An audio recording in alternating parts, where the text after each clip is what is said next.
2 semaines nous séparent de la fin de la campagne de dons, le 31 décembre, comme un coup près. Et c'est maintenant que tout se joue. Si la mobilisation des téléspectateurs et des donateurs de TV Liberté s'amplifie, alors nous pourrons projeter la chaîne vers 2026, 2027, toujours plus libre, toujours plus forte, plus audacieuse que jamais. Mais si le rythme actuel se maintient, alors l'avenir de la première chaîne alternative de France sera compromis. Et quel cadeau ce serait ? Un cadeau pour ceux qui rêvent de 2026 et de 2027 sans contestation de leur monopole. Une victoire pour ceux qui veulent des médias tenus par l'État, par un oligarque ou par les annonceurs. Un triomphe pour ceux qui ont tenté de nous réduire au silence par la censure bancaire. Ne leur offrons pas cette victoire. Ne les laissons pas pavoiser. Protégez TV Liberté. Protégez TVL. Faites un don.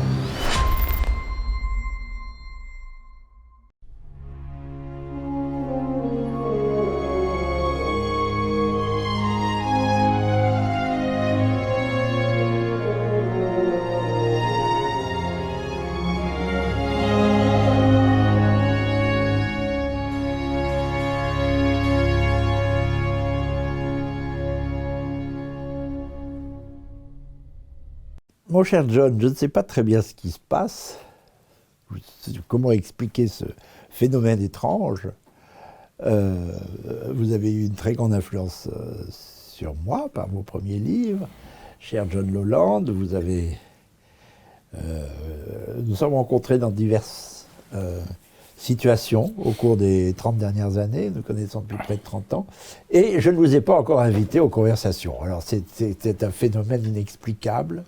Mais nous allons nous rattraper par 2 conversations qui ajoutent encore à votre expérience, parce que vous avez une expérience multiple. Et je crois que vous avez gagné votre paradis sur Terre, parce que vous avez beaucoup œuvré pour la vérité, au péril peut-être de votre carrière. Vous auriez pu être ministre, Premier ministre, vous connaissez tous les grands de la Terre, et notamment les premiers ministres britanniques, les uns après les autres. Vous avez été... Parce qu'il y a une espèce de consanguinité presque dans les élites britanniques. Vous avez fait les mêmes écoles. Plus encore dans les élites françaises, quand même. Les élites françaises sont quand même assez resserrées, non ? Oui, je ne sais pas. L'ENA, c'est combien d'étudiants par an ? Oh, il y en a 80, mais... Oui, voilà, c'est tout petit. Oxford, c'est 3000 par an. Mais enfin, de milieu divers. Oui.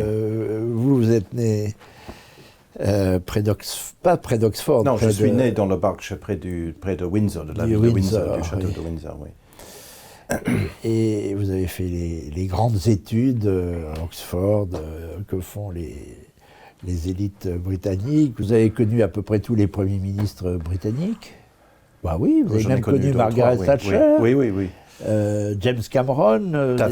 David Cameron, excusez-moi. Vous étiez dans le même collège à Oxford.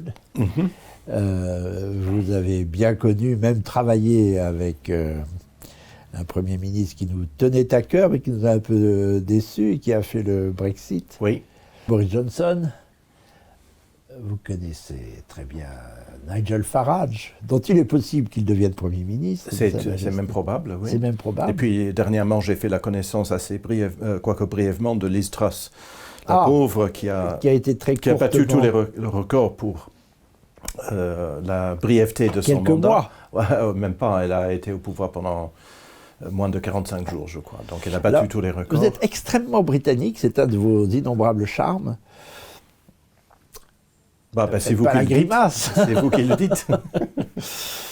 On verra comment vous avez pourfendu le mondialisme, l'impérialisme américain sur tous les horizons, et vous continuez en tant qu'enseignant, dans plusieurs écoles en France, notamment à l'ICES en Vendée, fondation de Philippe de Villiers. Vous enseignez aussi à l'IPC. À l'IPC, merci. Et vous continuez à écrire, vous continuez à avoir une activité multiple, notamment auprès d'un député plus qu'eurosceptique hollandais, Thierry Baudet. Baudet, pardon. Alors je suis fâché avec les noms aujourd'hui. Vous avez travaillé aussi avec une personnalité de grande envergure, un certain Schaffhauser, qui a été longtemps député européen. Vous avez été aussi le pilier d'une, comment peut-on dire, d'une association franco-russe créée par Poutine pour resserrer les liens intellectuels entre la France et la Russie. Elle n'était pas formellement créée par Poutine. C'était un institut qui était issu de la société civile russe, on va dire. D'accord. Ce n'était pas du tout une institution étatique, contrairement à ce que tout le monde a dit sur nous. Tout le monde a craché sur nous, comme quoi nous aurions été un faux-né du Kremlin, mais nous étions formellement issus de la société civile russe, des fondations russes et des entreprises russes. Placé sous la direction d'une ancienne députée, Natalia Narishnikaya. Voilà, Natalia Narishnikaya était membre d'un parti qui n'existe plus aujourd'hui, mais qui s'appelait à l'époque où elle était députée Rodina, c'est-à-dire la patrie, qui était un petit parti qui n'était pas du tout le parti de Poutine, qui n'était pas hostile à Poutine, mais qui était on va dire un autre parti, enfin, non pas hostile à Poutine, mais un autre parti. Donc elle n'était pas du tout. On le répétait pendant 10 ou 15 ans. C'est pas parce qu'on répète une erreur que ça devient une vérité. Voilà. D'accord. Bravo de rectifier. Enfin, vous avez une activité, on va la découvrir, on a le temps, une activité multiple, toujours dans le même sens, qui fait que nous nous sommes rencontrés souvent et que vous avez accumulé un amoncellement d'expériences, de connaissances, de carnets d'adresses qui vous donne un très grand rôle, bien que vous ne soyez pas sur le devant de la scène. Nous nous sommes rencontrés par un livre que vous avez eu la gentillesse de m'envoyer un peu après sa publication, 1997, votre très aimable dédicace en témoigne, dont nous allons parler, qui s'appelle « The Tainted Source ». Difficile à dire en français. Oui, la source empoisonnée. La source empoisonnée, c'est la source empoisonnée, on va voir pourquoi, de l'Union européenne, que vous avez pourfendue. Et un autre Premier ministre, Edward Heath, a même dit que cet ouvrage, qu'il avait lu donc, était un empoisonnement à lui-même. Oui, voilà. J'étais très fier de cette dénonciation. Oui. Enfin, vous comptez beaucoup, en réalité, mais toujours très, très discrètement. Et je témoigne que vous avez beaucoup compté sur moi, notamment, je ne l'ai pas lu en anglais, j'ai lu quelques années plus tard, quand notre ami commun, François-Xavier de Quibert, a publié, on va le montrer à l'écran, la version française, sous le titre... Qui porte un autre titre, voilà. La liberté des nations. Oui, j'ai un peu regretté ce titre qui était un peu édulcoré, alors que le livre initial était beaucoup plus... le titre initial était beaucoup plus cinglant. Ça n'était pas votre premier livre, d'ailleurs, vous aviez déjà... Mon premier livre portait sur la France de Mitterrand et qui s'intitulait « La mort du politique ». Ou la mort de la politique, la mort de la politique. En 95. En 95, oui. Où je voyais déjà une France qui sombrait dans l'immobilisme, dans le déclin, et dans justement la mort de la politique. Mitterrand ayant été, selon moi, celui qui a, peut-être pas en premier, mais qui en tout cas a réussi à évacuer la politique avec son centrisme et avec son managérisme. Oui. C'était déjà un petit peu engagé, mais c'est vrai que la période était terrible, alors que dans le même temps, en Angleterre, la politique comprenait ses droits avec un autre Premier ministre que vous avez bien connu, qui est Margaret Thatcher, et que vous continuez malgré tout à défendre. On en dit beaucoup de mal, Margaret Thatcher, mais vous la défendez. Alors, j'ai grandi donc en Angleterre, en effet, dans les années 60 et 70, et je me souviens très bien des années 70, qui était une époque terrible, une époque où le déclin qui avait été entamé à la fin de la Seconde Guerre mondiale a atteint son comble, enfin a touché vraiment le fond. Je me fais souvent la réflexion que jamais dans l'histoire un pays n'a connu une chute aussi brutale que celle du Royaume-Uni. La France suivra quelques décennies plus tard. Oui, mais c'est un peu plus lent en France, pour plusieurs raisons. La France étant un pays assez bureaucratique, assez étatique. Et donc ça maintient. Voilà, ça tient. La bureaucratie a aussi ses bons côtés. Le cadavre reste raide. Voilà, c'est ça. Mais quand on compare par exemple avec la chute de l'Espagne au XVIIe siècle, ça a duré un siècle. L'Angleterre, elle, a été en 1945, en tout cas sur le papier, sur la carte du monde, le pays prédominant sur la planète, avec un empire qui couvrait un quart de la surface de la planète. C'est du jamais vu dans toute l'histoire. Et une génération plus tard, eh bien, on ne ramassait plus les déchets dans la rue, il y avait des coupures d'électricité, le pays sombrait dans l'immobilisme politique. Et elle, Madame Thatcher, a su redresser ce pays en très peu de temps. Et moi, il y a eu un miracle économique en 4-5 ans, 3-4 ans. Oui. Même moi, alors je ne sais plus exactement quand j'ai commencé à remarquer le redressement, mais cela s'est passé très vite. Je pense que les choses peuvent changer assez vite quand la politique reprend le dessus. Et justement, c'est une leçon. Alors c'est sans doute beaucoup moins grave que la situation de laquelle la France souffre aujourd'hui et toute l'Europe. Mais le Royaume-Uni, dans les années 70, avait été pris en otage par les syndicats.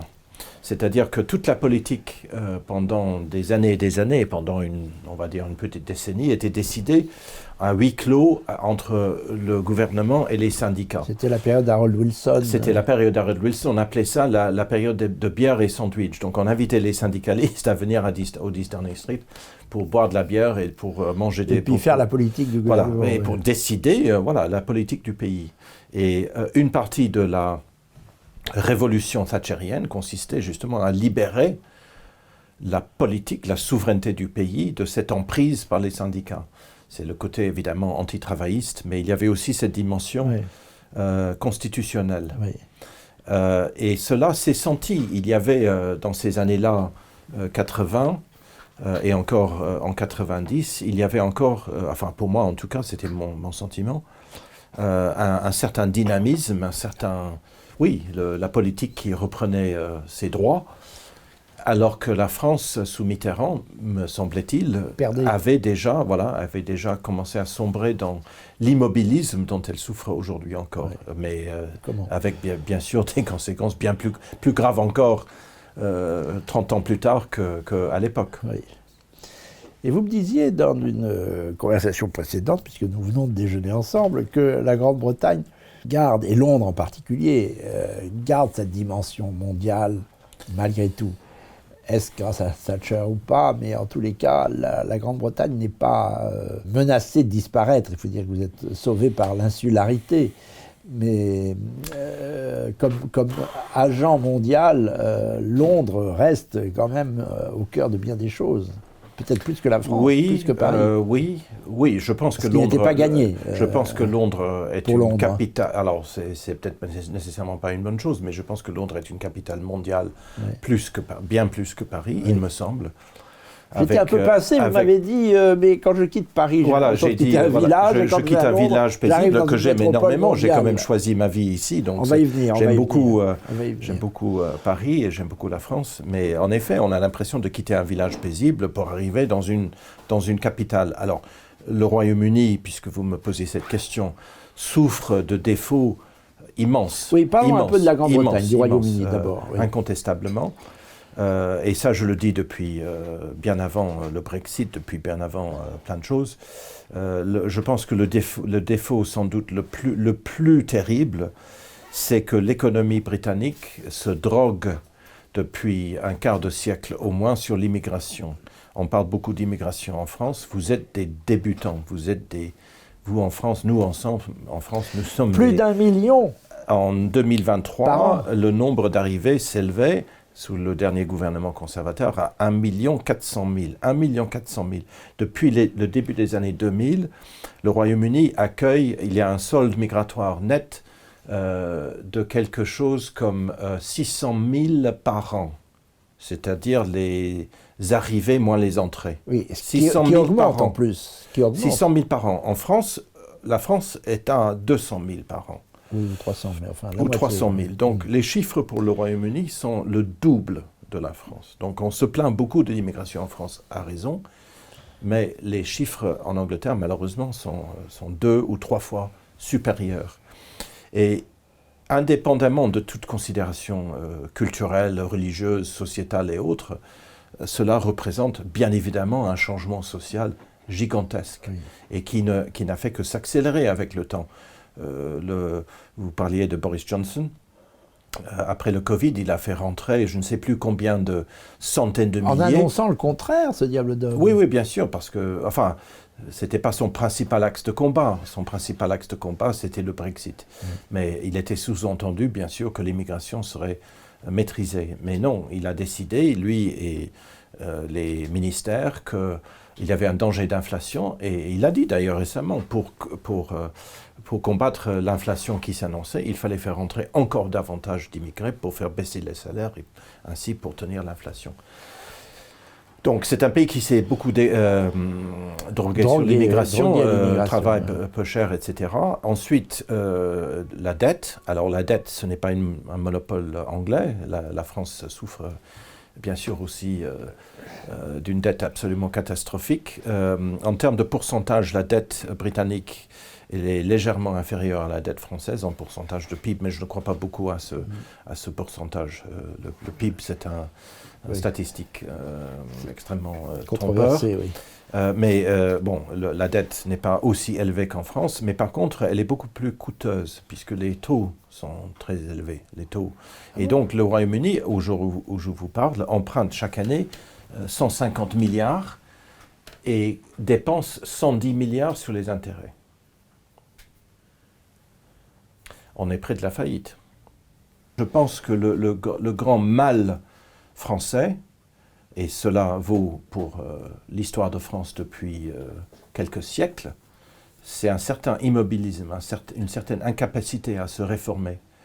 On peut croire à tort que l'Angleterre serait un pays figé dans ses traditions, etc. Non, vous faites des révolutions permanentes. Moi je crois que l'Angleterre, c'est la révolution permanente, c'est ça, ce qui peut être bien et a bien sûr aussi un côté mauvais, mais il y a quand même un certain dynamisme et une grande flexibilité. Pardon, je n'ai pas encore évoqué la désindustrialisation, qui est plus avancée encore. Qu'on impute un peu à Margaret Thatcher aussi. Oui. À la financiarisation et corrélativement aux pertes d'emplois industriels. Oui, mais on ne peut pas tout plaquer sur elle. Elle a gouverné pendant 11 ans dans les années 80. Nous sommes à 30 ans des années 80. Nous sommes à 30 ans de la fin de son mandat, de son dernier 90, mandat. Il y a eu beaucoup de premiers ministres depuis elle. Et il est vrai on peut peut-être faire remonter les problèmes. Mais bon, je pense qu'il y a quand même eu plusieurs premiers ministres après elle. Elle a été une personnalité tout à fait fascinante, très déterminée, très originale, hors du commun, très drôle. La première fois quand je l'ai rencontré en 1992, c'était avec Philipe de Villiers. Alors, c'est moi qui ai fait venir Philippe de Villiers avec un ami français. J'habitais déjà à Paris. Nous avons organisé cette rencontre. Nous sommes allés donc à Londres. Elle n'était plus Premier ministre. Et elle a reçu ce jeune politicien français, ce jeune député français avec joie. Elle était ravie qu'il y avait un combat contre Maastricht en France aussi.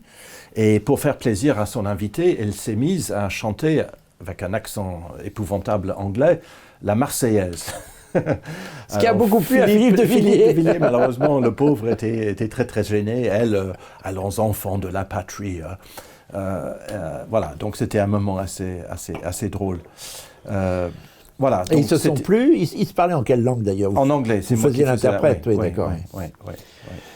Mais alors, je suis très content de parler de la Grande-Bretagne, du Royaume-Uni, comme il faut dire, parce que malgré tout, je mets un sens très lourd dans ce malgré tout, il y a peu de peuples d'une telle proximité finalement.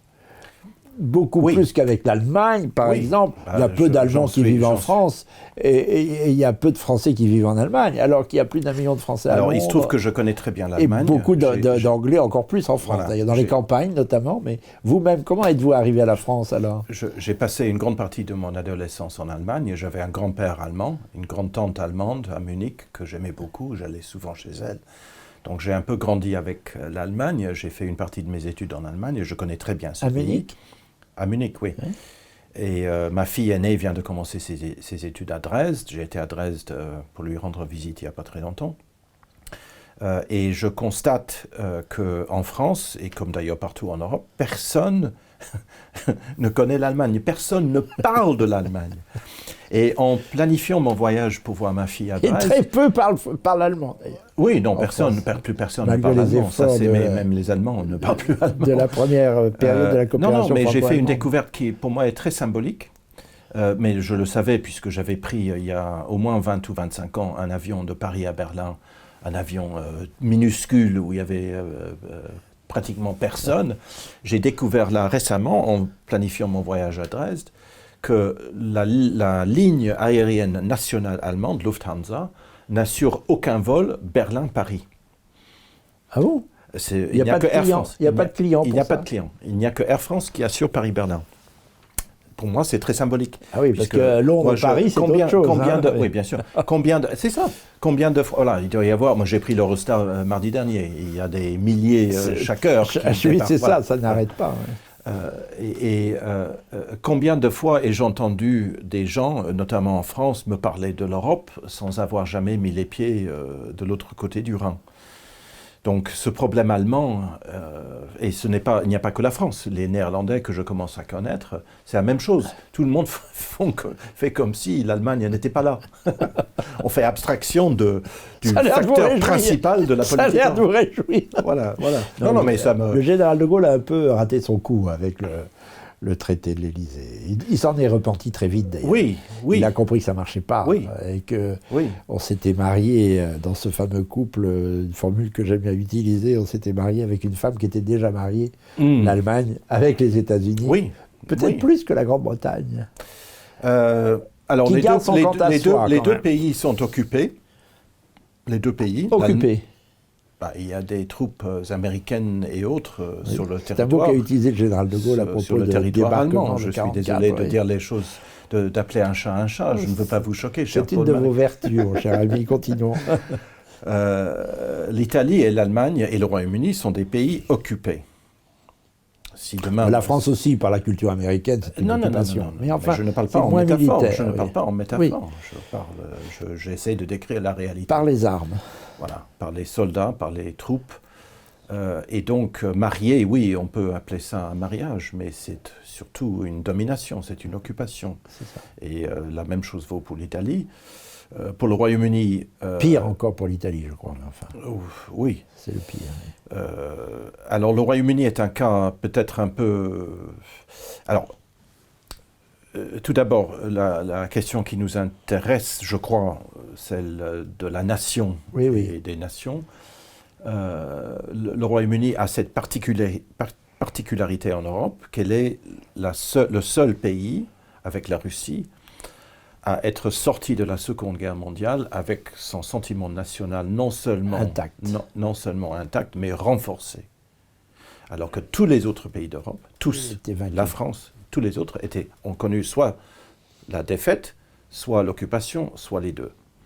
Et donc, inévitablement, cela a profondément abîmé l'identité nationale de chacun de ces pays, d'où leur engouement pour cette entité de substitution qui est l'Europe. On va y venir. Ce n'est pas le cas pour le Royaume-Uni. Le Royaume-Uni, non seulement est sorti de la guerre avec son identité nationale intacte, mais son identité est renforcée parce qu'entre 1939 et 1941, il n'y avait que nous. Nous étions seuls contre tous sur notre île, sur notre forteresse naturelle. Et cela, évidemment, surtout avec les talents de Churchill, qui a pu puiser j'ai apporté les œuvres complètes de Shakespeare, qui a pu puiser dans une certaine poésie, dans une très grande résonance oratoire, anglaise a fait que donc le sentiment national, les Anglais peuvent avoir le sentiment d'avoir gagné la guerre tout seuls, si vous voulez. Oui. Et cela vaut bien sûr aussi pour les Russes. Les Russes et les Anglais sont les seuls pays. Voilà. Et donc il y a cette particularité. Par contre, les élites britanniques, tout le monde le sait, ayant perdu leur empire et ont été démunis de leur empire en partie par les Américains,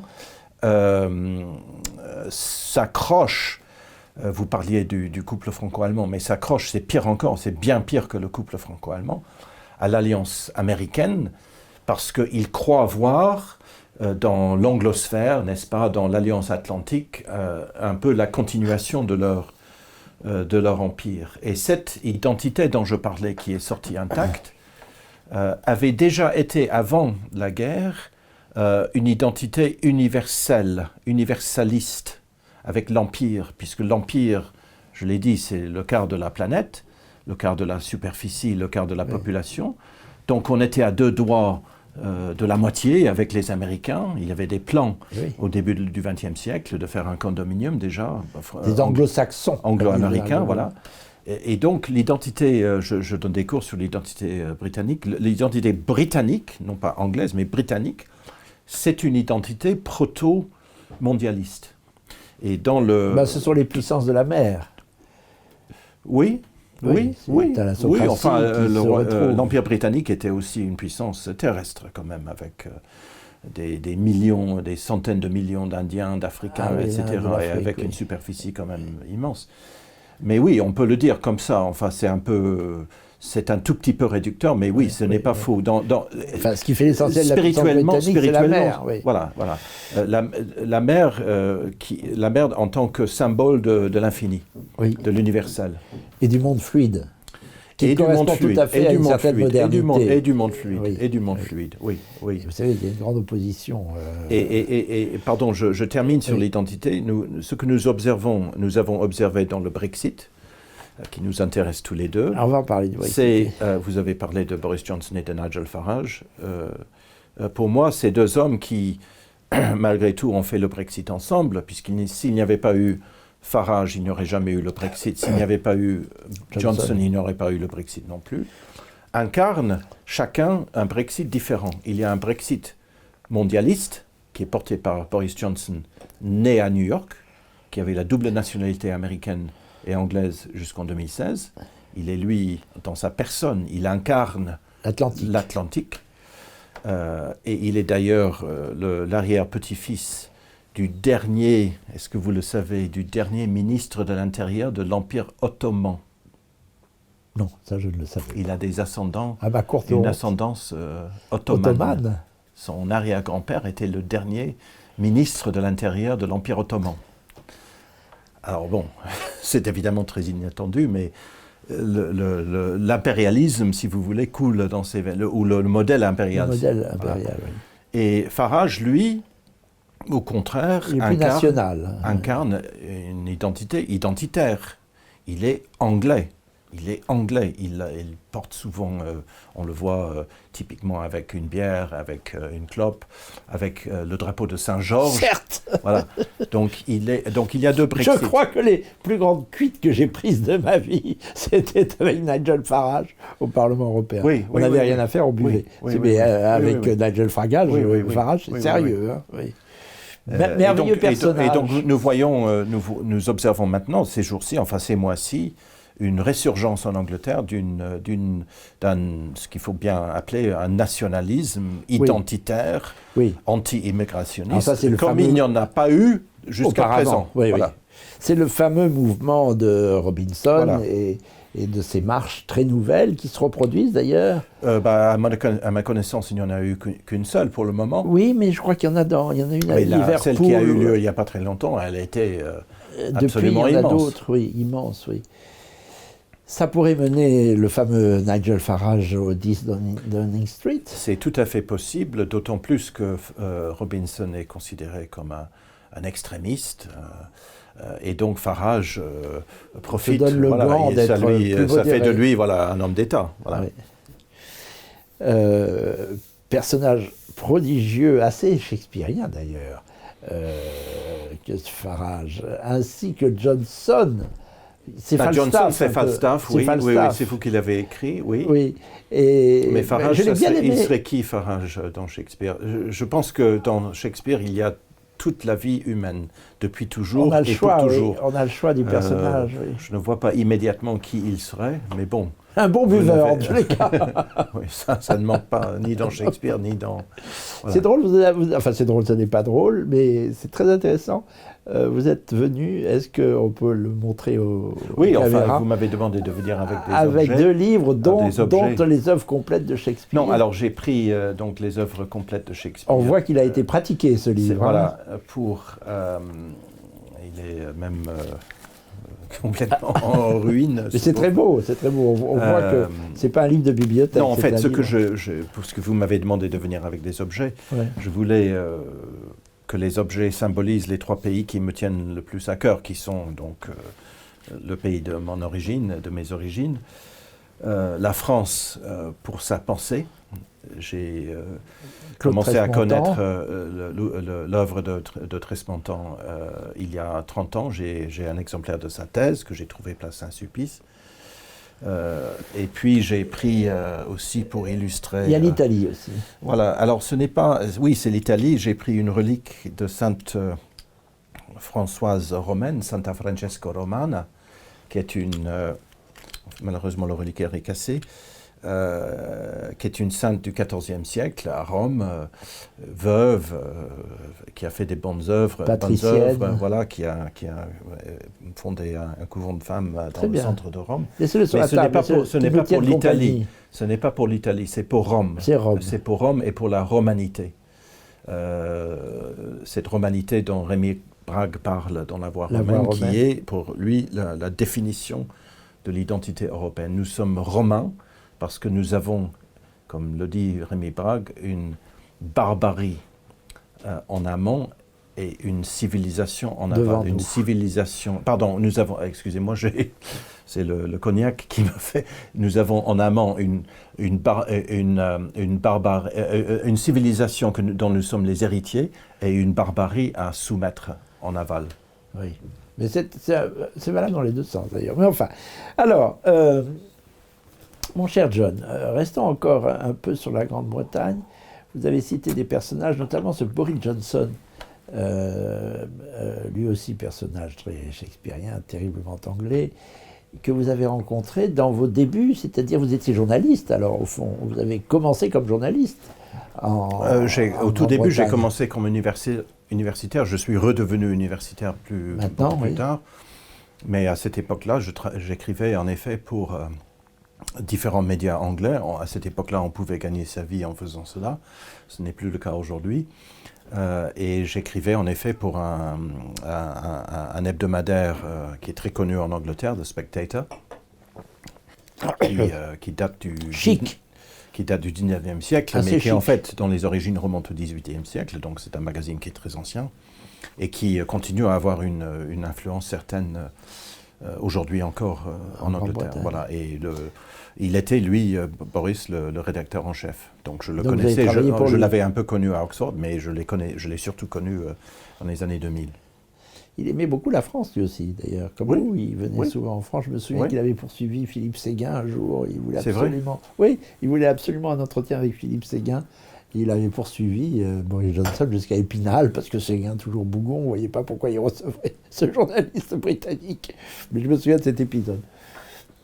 Quel regard porter sur Boris Johnson? Parce que c'est lui qui a fait le Brexit, mais il a raté la suite. Alors, en tant que quelqu'un qui l'a bien connu et qui l'avait beaucoup apprécié, je l'avais toujours défendu, contre ceux, notamment en France, qui disaient beaucoup de mal de lui.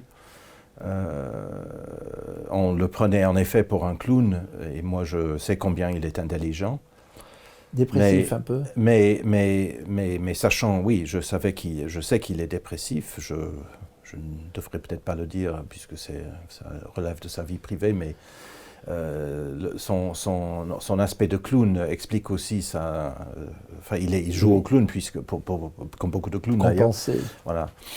Mais indépendamment de mon amitié, je ne peux que condamner, mais avec la plus grande sévérité, son action politique.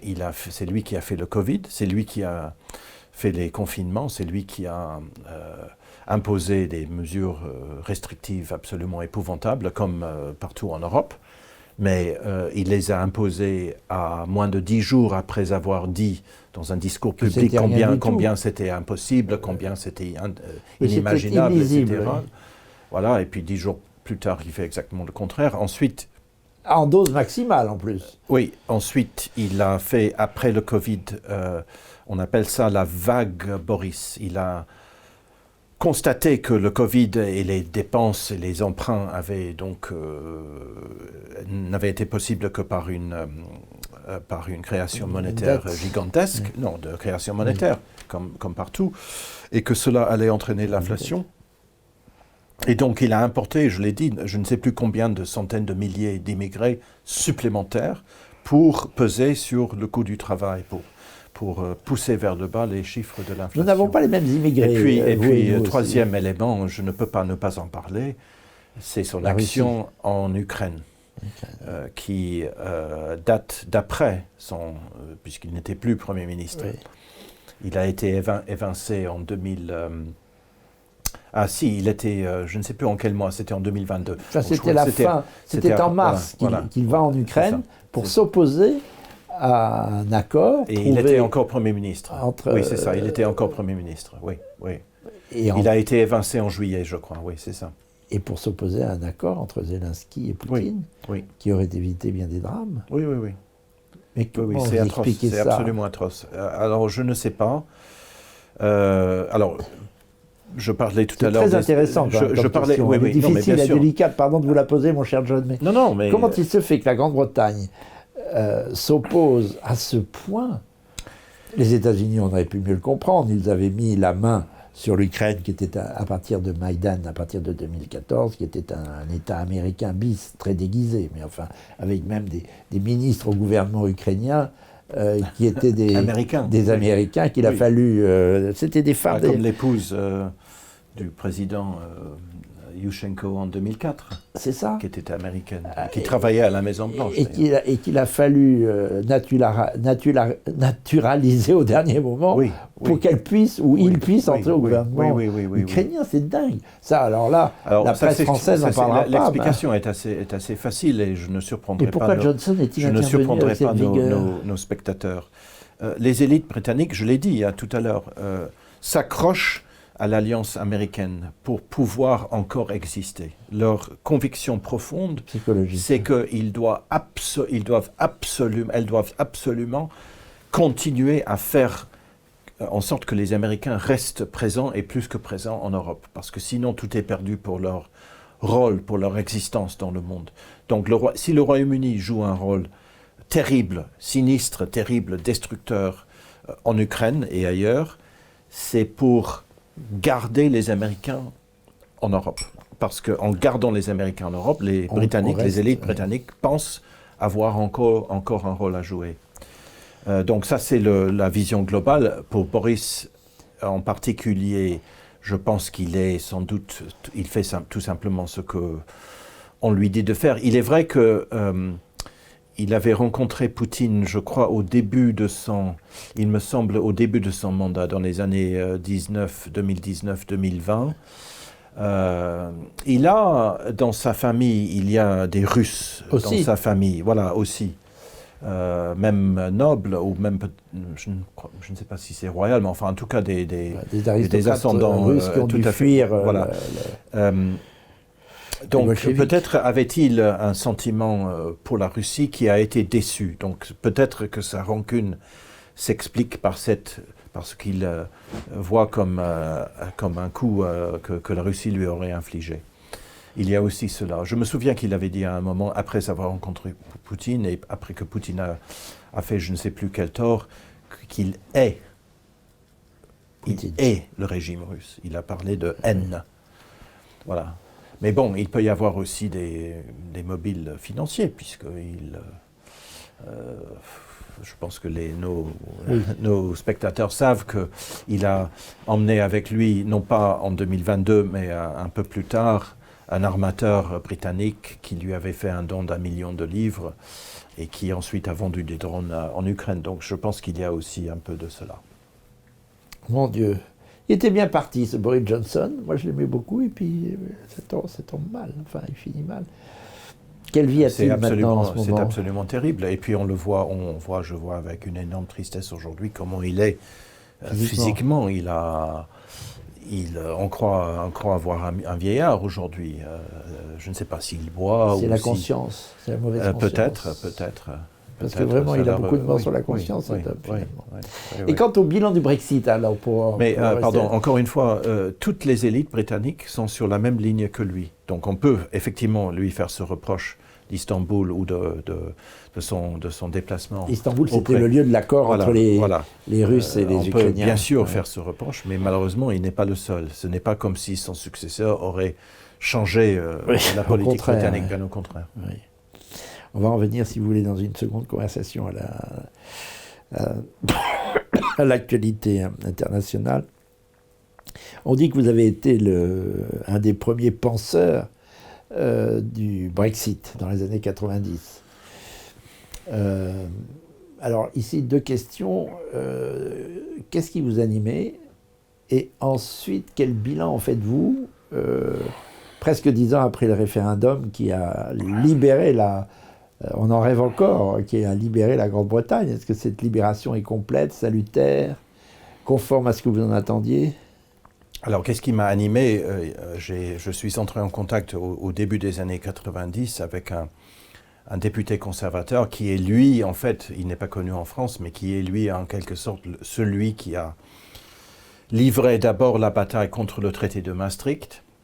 Il était le chef de file des rebelles au sein du Parti conservateur contre le gouvernement de John Major, Madame Thatcher ayant été destituée, écartée par l'élite conservatrice à cause de son opposition à Maastricht. Voilà, qui allait arriver quelques mois plus tard. Oui. Je rappelle qu'elle a fait un discours à Bruges, dans la ville de Bruges en 1988, qui est tout à fait, que l'on peut relire aujourd'hui encore. Elle prononçait ce discours quand il y avait encore le rideau de fer, quand il y avait encore le mur de Berlin. Elle parle de Varsovie, de Budapest, de Prague comme villes européennes, la grande Europe, etc. Et donc elle a été destituée pour cela, et c'est à ce moment-là que je suis entré en contact avec c'était même avant, avec un député qui est un peu considéré un peu comme le chef de file des eurosceptiques au sein du Parti conservateur. Quel est le bilan? Qui s'appelle Bill Cash. C-A-S-H, voilà, William Cash. Alors le bilan. Je l'avais rencontré d'ailleurs à Westminster ensuite. Oui, c'est possible. On a traduit un de mes livres, l'Europe vers la guerre, en anglais, et j'avais été présenté à Bill Cash. Très bien. Bon. Non, c'est un homme remarquable. Un livre d'ailleurs, c'est par ce livre que nous sommes connus, puisque vous aviez fait une très aimable recension dans le Wall Street Journal. Wall Street Journal, c'est ça. Oui. C'est peut-être comme ça que nous sommes connus. Bref. Alors le bilan, je pense que c'est assez simple. Les élites britanniques, l'État profond britannique n'a jamais voulu du Brexit.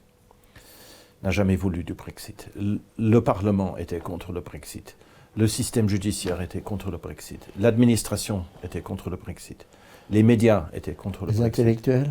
Les intellectuels, les people, tout le monde était contre le Brexit. Il n'y avait que le sale peuple qui, lui, voulait le Brexit. Déjà. Voilà.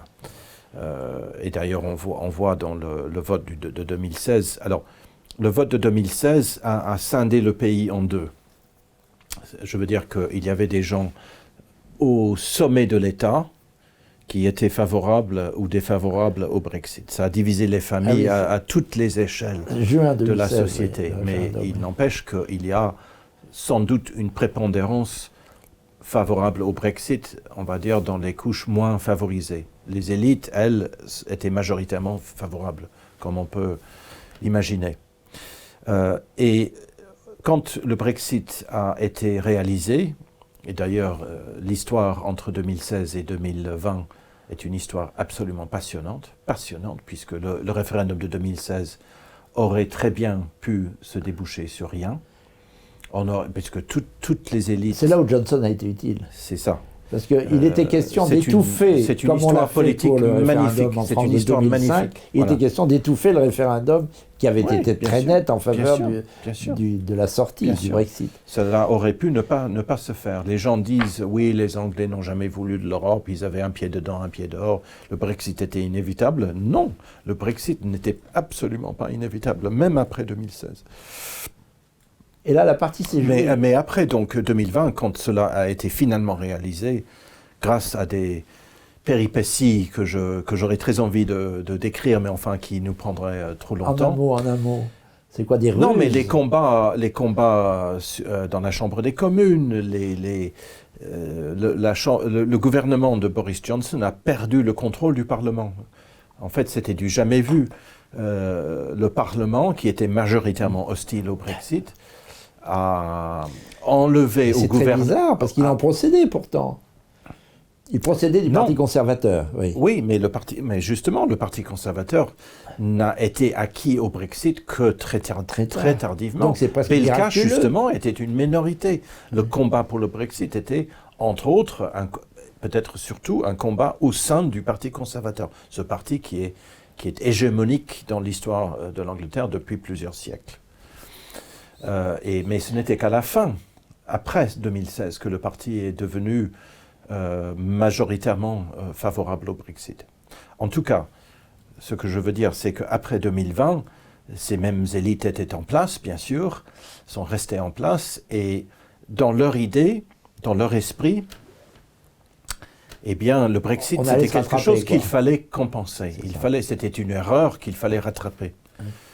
Et la façon dont ils voulaient la rattraper, cette erreur, c'était de profiler le Royaume-Uni en Europe sur le plan militaire et du renseignement. Cela explique aussi l'histoire russe. Et d'ailleurs, cela s'est vu même en 2017, quand Madame May, le Premier ministre, a rédigé et a envoyé sa lettre formelle au président du Conseil européen pour annoncer l'intention du Royaume-Uni de quitter. Et dans cette lettre, ça a été remarqué à l'époque, elle dit combien elle voudrait que l'Angleterre continue à mettre ses capacités militaires et de renseignement au service de l'Europe. Cela a été compris à l'époque comme une menace, enfin partiellement. Vous nous donnez le libre-échange, nous on vous donne nos armées et nos services de renseignement. Et à mon avis, cette petite phrase explique beaucoup. Et d'ailleurs, nous le voyons sur l'Ukraine, où le Royaume-Uni est pleinement intégré dans la coalition des volontaires. Toutes les décisions européennes sur l'Ukraine se font avec le Royaume-Uni. C'est comme si le Royaume-Uni n'était pas parti. Était toujours dans le... Et voilà l'objectif des élites britanniques qui a été réalisé. Alors, j'en reviens à ma première question, votre motivation. Je voudrais tout de même qu'on parle de ce livre. Parce que ça aussi c'est prophétique. Vous avez cette intuition. Ce que je montre dans le premier, et ça a prêté beaucoup à confusion, c'est qu'entre la pensée nazie et fasciste et vichiste en Europe dans les années 30 et 40 et la pensée européenne d'aujourd'hui, il y a beaucoup de convergences. Il y a bien évidemment la dimension européenne, le groupe Collaboration à Paris, les cercles franco-allemands qui existaient déjà avant juin 1940. Il y a chez... c'est de l'après-Union européenne, ça. Oui, voilà. De la semence, oui. D'ailleurs, il y a un film que j'aime énormément, je ne sais pas si nos spectateurs le connaissent, Marie-Octobre, avec Daniel Darieux. Film exceptionnel, avec... tous les grands acteurs de l'époque, Serge Reggiani, Daniel Darieux et il s'appelle comment Blin, c'est Laurent Blin, Bernard Blin. Bernard Blin. Voilà. Gérard Blin. Peu importe, on rectifiera. Et bon, je ne veux pas trop divaguer, mais dans ce film, il s'agit d'un groupe de résistants, d'anciens résistants qui se réunissent 10 ans plus tard et qui ont découvert entre-temps qu'ils ont été trahis par un des leurs. Donc ils se réunissent, Marie-Octobre, qui est le chef du réseau, elle les fait venir chez elle dans sa propriété. Et le dîner, c'est un psychodrame. Le dîner, ils doivent décider qui a été le traître, celui dont la traîtrise, dont la trahison a fait en sorte que les Allemands ont fusillé le patron du réseau. Et à un moment, le soupçon pèse sur un des leurs, ça passe tout le temps, c'est tout ça le drame. C'est un peu les Diptinel. Et je crois que c'est Bernard Blier. Voilà. C'est sur lui, le soupçon pèse sur lui, et il dit oui, je comprends pourquoi vous me soupçonnez, parce que j'étais membre du cercle, je ne sais plus comment, franco-allemand, les cercles que Otto Abetz avait. Non, cela existait avant Abetz. Oui. Voilà. Donc le philogermanisme. Oui, Abetz était un francophile. Et le philogermanisme de certains milieux français était, au moins à en juger selon ce film, était considéré comme suspect. Non, ce que je dis, c'est que la pensée est la même, les idées sont les mêmes. Dans la pensée nazie, par exemple, il y a une haine de l'État-nation. C'est ça. Les nazis n'étaient pas nationalistes, c'était des racistes. C'est pas du national-socialisme. C'est l'Empire. C'est de l'impérial-socialisme. C'est le Reich, c'est l'Empire. Ce n'est absolument pas le modèle que nous avons en France et en Angleterre. Ouais. Ce n'est absolument pas le modèle. Pour eux, la nation, c'était une invention du libéralisme, c'était la modernité. Enfin, ils aimaient la modernité, mais enfin, ce n'était absolument pas ce à quoi ils croyaient. Et donc, dans chacun des pays, on retrouve les mêmes sources. C'est ça la source empoisonnée. Ce n'est pas le nazisme qui est la source empoisonnée. Oui, c'est l'impérialisme. L'impérialisme, voilà, c'est la haine de l'État-nation. Et le refus de la nation comme acteur politique. Voilà. Et d'ailleurs, ça va très loin. Est-ce vous qui m'avez raconté ça? Je crois que oui. Ça a perduré très loin. Helmut Kohl, le chancelier Helmut Kohl, raconte comme un de ses souvenirs les plus émouvants le jour où, grâce au traité de Rome en 1957, il était jeune, il s'était permis avec un groupe d'étudiants de casser le poste frontière franco-allemand. Ohne Grenz, pas de frontière.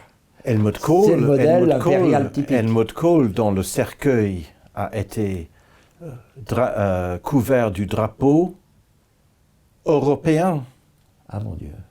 La cérémonie des obsèques de Helmut Kohl ont eu lieu où? Paul-Marie. Avec sa chapelle? À Strasbourg. À Strasbourg. Dans le Parlement européen. Ah mon Dieu. Son cercueil, la cérémonie des obsèques, a eu lieu dans le Parlement, dans l'hémicycle que vous connaissez, l'hémicycle du Parlement européen, le cercueil couvert non pas du drapeau allemand, non pas du tricolore allemand, mais des étoiles européennes. Mon Dieu.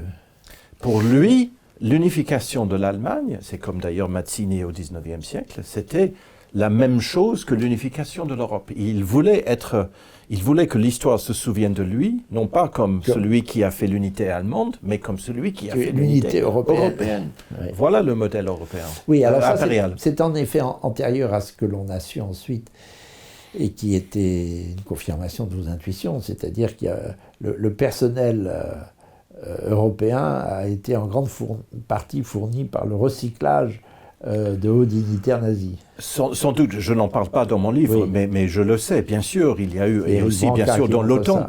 Dans l'OTAN, oui. Voilà, évidemment, d'ailleurs, c'est Philippe de Villiers qui a beaucoup écrit là-dessus, notamment sur Hallstein. Oui, sur Hallstein, il y en a d'autres. Il y en a d'autres, mais Hallstein qui a été recyclé, c'est très emblématique, dans des camps de prisonniers. Oui, mais qui a été recyclé justement dans des camps de prisonniers allemands aux États-Unis. Oui. Il y a eu des centres mais en fait, j'allais dire des centres de rééducation, mais en fait, il n'en fallait pas. Parce que c'était le même logiciel. C'était le même logiciel. Voilà. Ces gens-là, quand les Américains sont arrivés et ont dit « Est-ce que vous voulez nous aider à combattre les Russes ?» Ils ont répondu « Mais nous, on fait quoi depuis 4 ans ?» C'est très intéressant. Et c'est vrai que ça rapproche encore nos deux nations qui sont vraiment des nations. Et qui n'ont pas la pente allemande, cette espèce d'obsession du sans frontières. Il faut dire que c'est plus simple pour vous, qui avez la chance d'être une île. Oui, non mais moi je pense que je pense que toute l'histoire de l'Europe au XXe siècle se résume à la confrontation entre les Germains et les Slaves. les deux grandes guerres mondiales ne sont pas, contrairement à ce que nous, Anglais et Français, pouvons croire, entre les Germains des guerres germano-franco-allemandes. Oui. Ça, c'est secondaire. C'est secondaire. Alors, ce n'est pas secondaire dans les chiffres pour la Première Guerre en France, mais c'est secondaire. L'axe central des deux grandes guerres, c'est entre les Allemands, les Germains et les Russes. Alors, on va voir ça dans notre prochaine conversation. Et l'Union européenne aujourd'hui, comme c'est dans son ADN, cette Union européenne qui a été créée au moment de l'éclatement de la guerre froide au tout début des années 50, on voit bien dans son ADN qu'aujourd'hui, c'est ce qu'elle fait de mieux. Bon. Alors, on va poursuivre cette conversation. On vous retrouvera au Parlement européen, justement, mais on va vous retrouver en bien d'autres lieux, mon cher John Lowland. À très bientôt. Merci encore.